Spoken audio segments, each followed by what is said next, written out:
स्वागत है दोस्तों आपका हमारे चैनल पर। भगवान तेरा शुक्रिया। एक भयानक गर्म रेतीला रण प्रदेश और उसमें दर्द से तड़पता एक पंछी।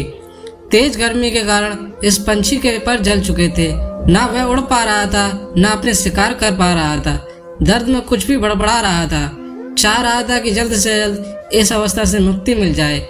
उसी दौरान आसमान में उसने देखा कि गरुड़ कहीं तेजी से उड़कर जा रहा था।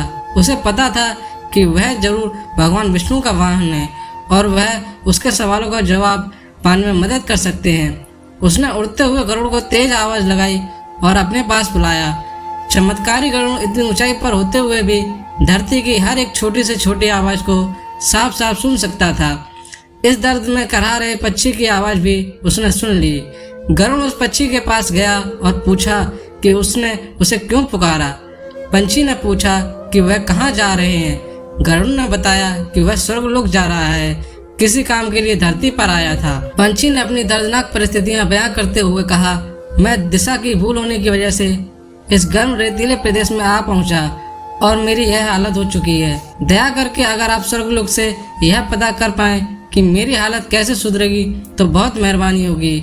उस पंछी की विनती सुनकर गरुड़ वहां से स्वर्गलोक जाने के लिए निकल पड़ा। गरुड़ स्वर्गलोक जैसे ही पहुंचा तो स्वर्गलोक के दरवाजे पर उसने देवदूतों को खड़ा पाया। देवदूतों को देखकर गरुड़ को उस पक्षी के सवाल याद आए तो गरुड़ ने सोचा कि देवदूत भी इन सवालों का जवाब दे सकते हैं। गरुड़ ने देवदूत को हाथ जोड़कर उस घायल पंछी के बारे में बताया और पूछा कि उसकी मुक्ति कब हो पाएगी। देवदूत ने गरुड़ से कहा, यह उसके पिछले जन्म के बुरे कर्मों की सजा है। वह बड़ा ही क्रूर व्यक्ति था और कई पाप किए थे और उन्हीं पापों की सजा वह इस जन्म में पा रहा है और यह सजा तकरीबन 7 साल लंबी है।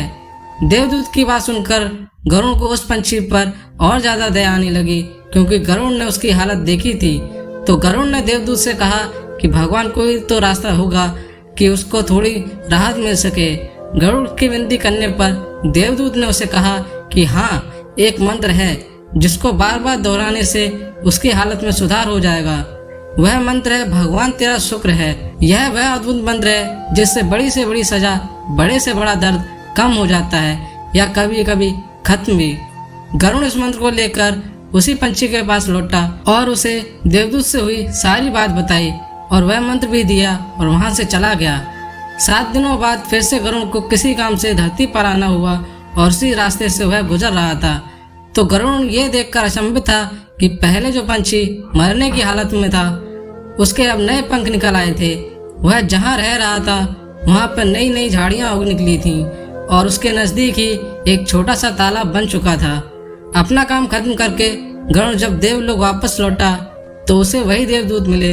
गरुड़ ने देवदूतों से पूछा कि आप तो कह रहे थे उस पक्षी को 7 वर्षों तक पीड़ा सहनी पड़ेगी और अब मैं जो देख कर आया हूँ वह तो कुछ और ही है। देवदूत ने गरुड़ से कहा कि यह उसी मंत्र का परिणाम है जो पहले मैंने तुमको दिया था और तुमने उस पक्षी को। तुम्हारे मंत्र देने के बाद वह दिन रात उसी मंत्र को बोलता रहा। जब उसे तकलीफ होती तब भी वह मंत्र बोलता, जब उड़ने की कोशिश करता और गिर जाता तब भी वही मंत्र बोलता, जब उसे भूख लगती तब भी वह यही मंत्र बोलता। और तुम तो जानते हो भगवान कितने दयालु हैं। वह अपने किसी भी भक्त को तकलीफ में नहीं देख सकते। बस उन्होंने अपने इस नए भक्त की 7 सालों की सजा 7 दिन की कर दी। आपको क्या लगता है, क्या हम भगवान को धन्यवाद देते हैं? नहीं, हम उन्हें हर उस चीज़ के लिए कोसते हैं जो हमें नहीं मिली, लेकिन उसने जो हमें अनगिनत मूल्यवान चीज़ें दी हैं उसके लिए हम कभी उसका शुक्रिया अदा नहीं करते। जीवन में पॉजिटिव रहना सीखो।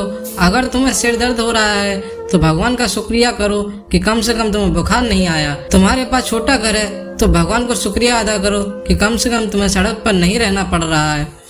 तुम्हें साधारण खाना मिलता है तो भगवान को शुक्रिया अदा करो कि कम से कम तुम्हें 2 वक्त भरपेट खाना तो मिल रहा है। विश्वास करो, ये छोटा सा बदलाव आपका जीवन बदल देगा। आपको ये कहानी कैसी लगी कमेंट करके हमें जरूर बताएं। अगर आपको ये कहानी पसंद आई तो अपने दोस्तों के साथ भी शेयर करें। चैनल पर नए हैं तो चैनल को सब्सक्राइब जरूर करें। कहानी सुनने के लिए आप सभी का बहुत बहुत धन्यवाद।